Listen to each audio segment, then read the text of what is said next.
Salut à tous et bienvenue sur cette dernière vidéo sur le défi des dragons avec les touches finales. Donc ça va être l'incrustation du dragon sur le socle, les touffes d'herbe et tout ça, enfin tout pour bien inclure le dragon à son socle et le socle à son dragon. Donc voilà, des petits essais déjà pour placer le dragon. Et ensuite on va alors, pour inclure bien le dragon sur le socle, on va mettre des petites touches de couleur, de la couleur principale du dragon sur le socle, donc par petits glacis par-ci par-là. Donc là j'ai commencé avec, je sais plus c'est quoi cette couleur, donc avec le sort de turquoise. Et donc comme c'est une des couleurs principales de mon dragon, je vais mettre quelques petites touchettes sur le socle, assez diluées, hein, faut que ce soit discret quand même, histoire que le dragon s'intègre bien et pas l'air d'être juste posé comme ça sur le socle. Donc, je vais faire pareil avec le violet rose que j'ai utilisé pour les ailes. Là j'en mets un petit peu de partout.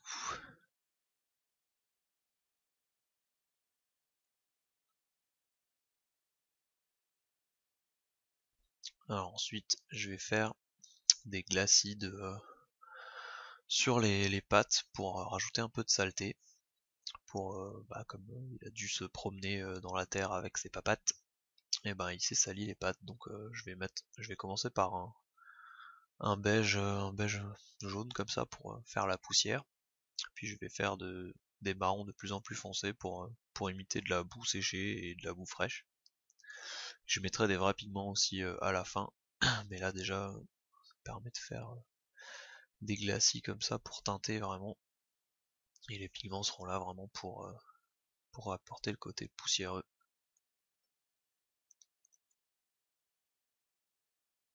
Voilà, j'en mets aussi sur les pattes arrière, même si on les voit moins. Donc là je suis passé à un marron déjà plus foncé comme vous pouvez voir. Bien sûr faut pas que ce soit trop épais, hein, faut que ce soit vraiment transparent, que ça fasse vraiment une sorte de voile de saleté. Voilà, et là avec un marron plus foncé, là on peut apporter vraiment des petites touches pour mimer la boue un peu plus fraîche. Donc une fois que ça c'est fait, et ben on va y aller, ça va être la fête à la tout faite comme on dit. Donc là j'ai sorti un peu tout ce que j'avais et je vais essayer de vraiment panacher. Donc là je vais mettre des touffes d'herbe cramées près de l'arbre qui est cramé. Et ensuite sur le reste du socle je vais alterner, je vais mettre des fleurs, des touffes bien vertes, un peu moins vertes. Faut essayer vraiment même de les coller l'une à l'autre. Enfin, dans la nature c'est rare qu'il y ait vraiment juste une touffe d'herbe toute verte comme ça. En général c'est un peu plus nuancé.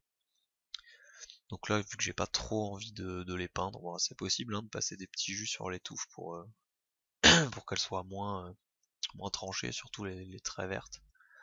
Donc bon, là je dégage le dragon, c'est plus simple. Voilà, vous voyez que là j'ai essayé de mettre un peu de tout.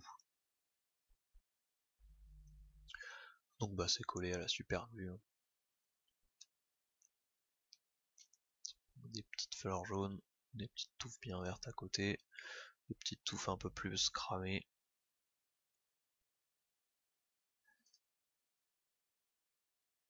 Donc là sur ce socle je peux enfin utiliser mes grosses touffes, parce qu'en général sur les petits socles c'est toujours beaucoup trop gros. Là je rajoute quelques petites branches aussi, mais après comme c'est difficile à coller j'en ai pas tellement mis. Donc ça c'est des branches de thym pour assaisonner un petit peu le socle.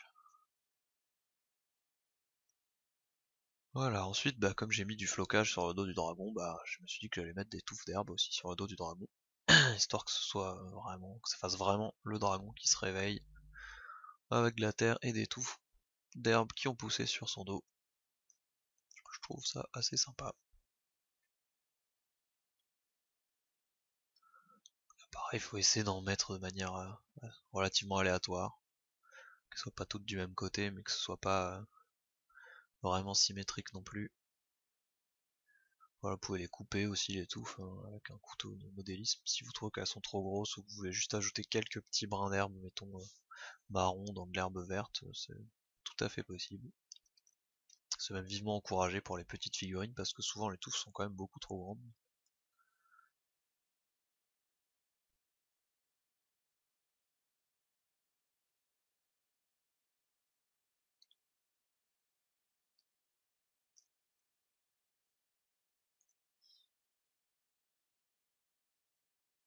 Et voilà ce que ça donne avec les touffettes.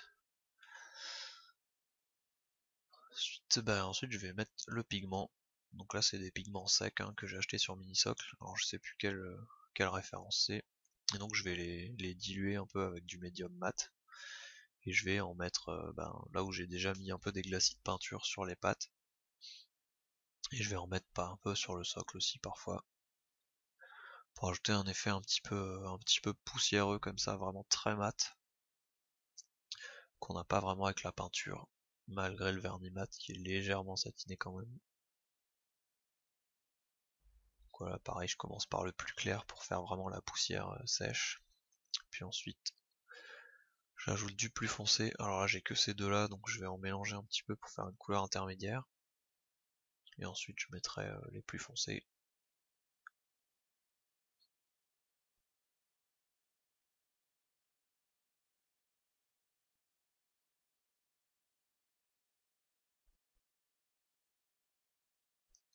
Avec le foncé, on peut même carrément en tapoter un petit peu.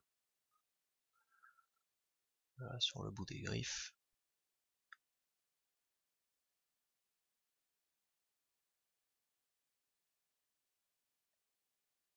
Un petit peu sur les griffes derrière aussi. Et un petit peu dans les cailloux, un peu partout.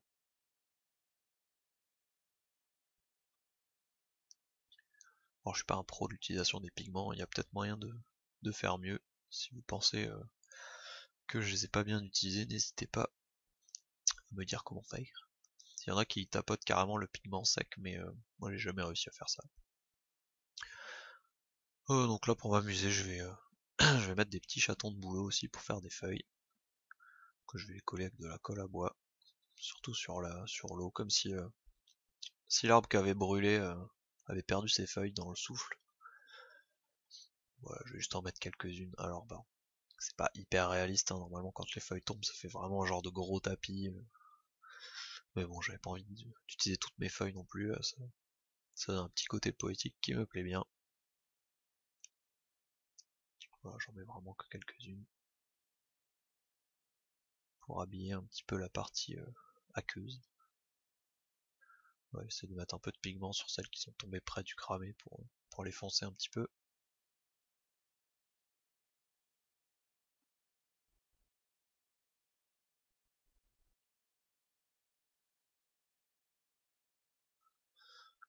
J'en profite pour rajouter un petit peu de jaune fluo dans la bouche. C'est vraiment les touches finales, hein. On corrige ce qui nous plaît pas trop. Ensuite, si vous avez vu la vidéo la précédente, vous avez vu que j'ai dû combler les trous avec de la millipute noire. Donc là, je vais la poncer pour quand même essayer d'avoir une surface la plus lisse possible. Voilà. Ensuite, on enlève la poussière.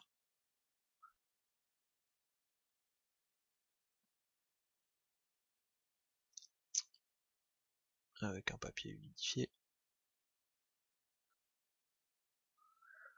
Et on va pouvoir repeindre le bord du socle en noir.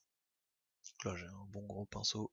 Bon, faut diluer quand même pas mal parce que j'ai pas trop envie d'avoir des traces de pinceau.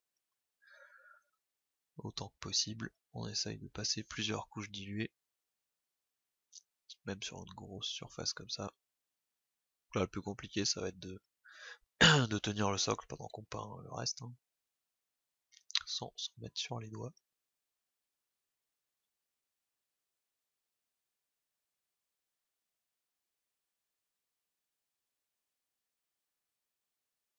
Voilà. Ensuite, on va coller le dragon, hein. Une bonne fois pour toutes. Donc, la super glue.